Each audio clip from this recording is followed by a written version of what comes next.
अलग तत्व का हमने यहाँ पर प्रदर्शन किया है। यहाँ पर खंडकाव्य के बारे में आलोचना की थी, यहाँ पर महाकाव्य के बारे में आलोचना करेंगे, वो भी महाकाव्य के तत्वों के आधार पर। जिस प्रकार उन्होंने पिछले रश्मि रति में महाकाव्य तत्वों के आधार पर स्मृति की आलोचना की थी, अंत में हम ये निर्णय पर पहुँचे कि महाकाव्य के तत्वों के आधार पर रश्मि नहीं है, इसलिए वो खंड काव्य है। अब हम देखेंगे महाकाव्य के तत्व और उसके साथ कोई एक और काव्य, वो सचमुच महाकाव्य है। यहाँ पर महाकाव्य खंड काव्य, यहाँ पर महाकाव्य महाकाव्य वर्सेस महाकाव्य, इस प्रकार इसका टॉपिक होगा, आपका शीर्षक होगा काव्य के रूप। इसका शीर्षक होगा काव्य के रूप, काव्य के रूप इस महाकाव्य के तत्वों के परिचय देते हुए किसी एक आधुनिक महाकाव्य को महाकाव्य की कसौटी पर कसिए।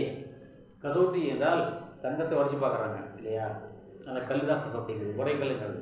இப்போ வந்து महाकाव्य தத்துவங்கள் உரைகல், महाकाव्य தத்துவங்கள் உரைகல், அதில் என்ன பண்ணுறோம், இந்த காப்பியத்தை நம்ம உடைச்சு பார்க்குறோம்.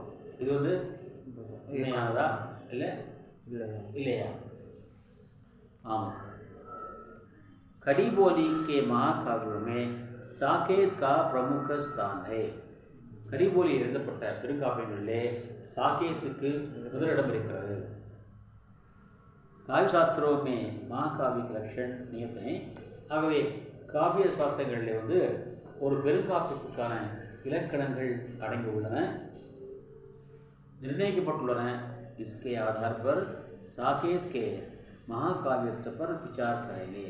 साकेत வந்து महाकाव्யம் தானா, அதான் தமிழ் இருக்கிறதா என்று நாம் महाकाव्य के लक्षणों की कसौटी पर साकेत की आलोचना. இந்த உரைகளில் வந்து சாக்கேத் காவியத்தினால என்ன பண்ணுறோம், அனலைஸ் பண்ணுறோம். ஒரு பக்கம் லக்ஷன், இன்னும் நிரூபணம், அதே மாதிரி தான்.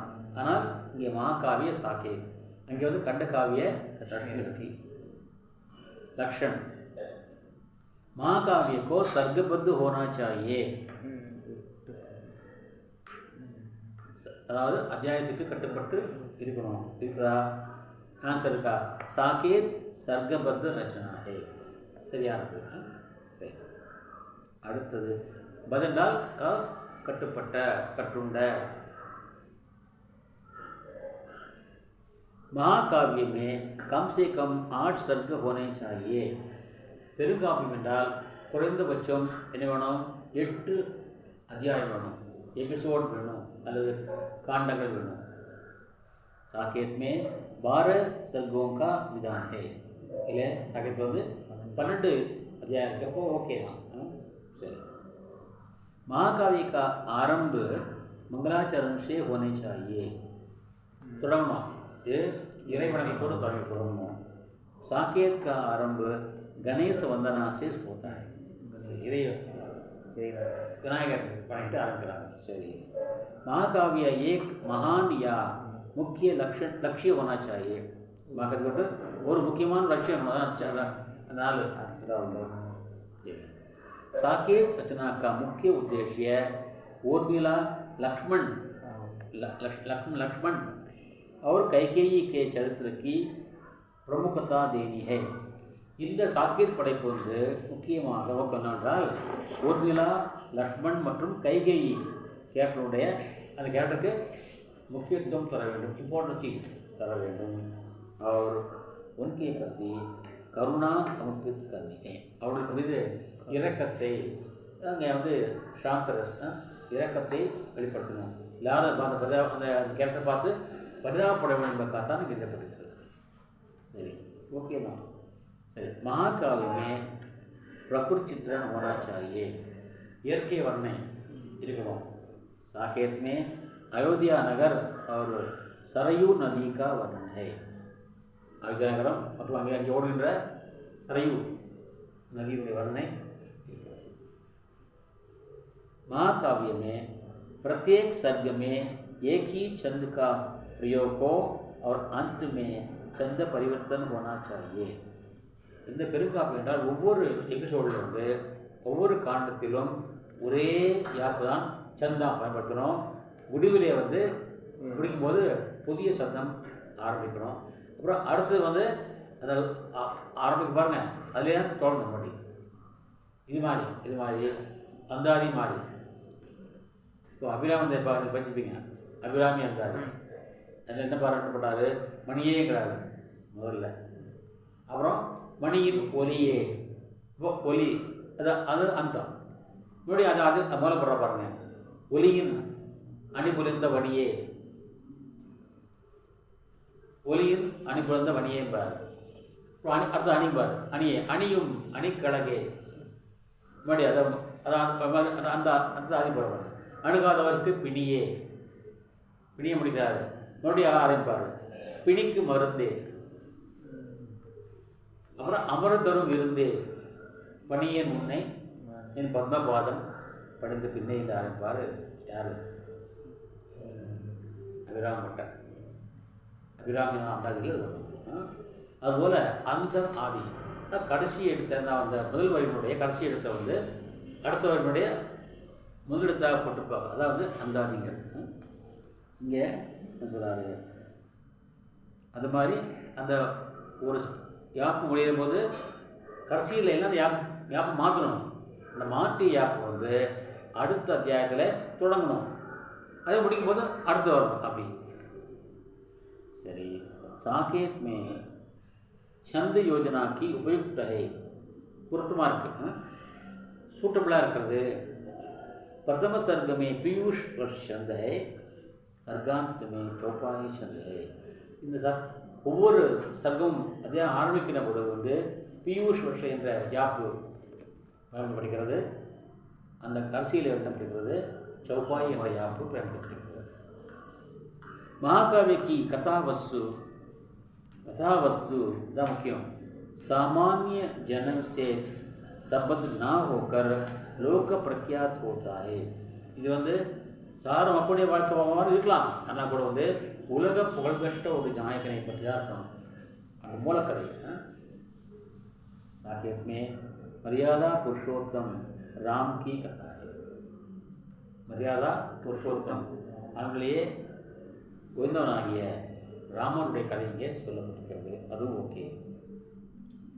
श्रृंगार वीर या शांत रस में से कोई एक अंगी रस होना चाहिए. இந்த நான்கு வேணும், வேறு ஏதாவது துணையாக இருக்கலாம். साकेत में वियोग श्रृंगार वीर श्रृंगार और अंगी रस है. श्रृंगार வீர் இருக்கிறது, श्रृंगार இருக்கிறது, எல்லாமே வந்து ஒன்றுக்கு ஒன்று துணையாக இருக்கிறது. नायक तथा अन्य मुख्य पात्र धीरोदात्त धीरोदात्त धीर लिखित होना चाहिए.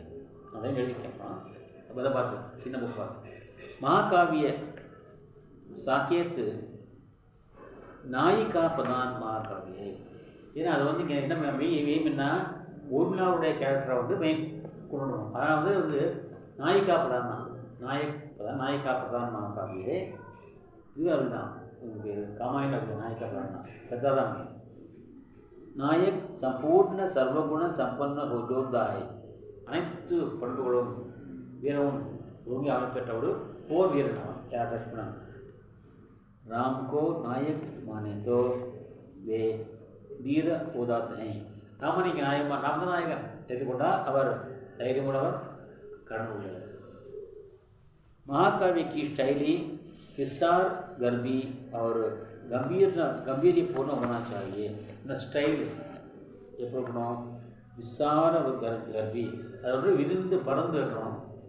அப்புறம் கம்பீரமாக ஆழம் கருத்துக்கள் ஆழமாக இருக்கணும். साकेत में जिसकी कमी है, जिसकी स्टाइली उदात्त और गंभीर नहीं है. நடை வந்து அவ்வளவு ரொம்ப இதாகவில்லை. भी ये बड़ा दोष नहीं, அது பெரிய குறை அல்ல. इसके अतिरिक्त साकेत में नाटकीयता है. நாடகத்தில் போன்ற உடன் நமக்கு வருகிறது. उसके लिए संवादों का प्रयोग हुआ है. அதற்காக dialogue பயன்படுத்தப்படுகிறது. इससे सुंदरता बढ़ती है. அதனால் அழகு அதிகமாகிறது. इस प्रकार महाकाव्य के लक्षणों की कसौटी पर साकेत खरा उतरा. இவ்வாறாக மகாகாவிய இலக்கணம் என்ற துறைகளை பார்ப்போமானால் அது சிறந்த ஒரு காவியமாகிய ப்ரூவ் ஆகியிருக்கிறது, நிரூபணம் ஆகியிருக்கிறது. ஆகவே சாக்கேத் மகாகாவியம் தான். அதே நேரத்தில் ரஷ்மி நதி கண்டகாவியம். ஆகவே கண்டகாவிய மகாகாவியம் இரண்டு கருத்தில் நாம் சொல்லி உரையாடணும். இன்றைக்கு ஆய்வு செய்தோம். நாளை இன்னும் ஒரு புதிய தலைப்புடன் தங்களை சந்திக்கின்ற வரை விடைபெறுவது நான் சுந்தரராஜன் திருப்பூர். कल एक नए शिक्षक के साथ आपसे मिलने वाला हूँ. तब तक के लिए मैं आपसे विदा लेता हूँ. और ये दोनों जो आलोचनाएँ हैं प्रयोगोत्तरा के छात्रों के लिए बहुत लाभदायक होंगी. आशा है कि आप लोग इसका सदुपयोग करेंगे. इसके साथ मैं अपना कर्तव्य या सेवा समाप्त करना चाहता हूँ और आपसे विदा चाहता हूँ. विदा लेने वाला आपका आप दादा तिरुपुर. धन्यवाद. जय हिंद.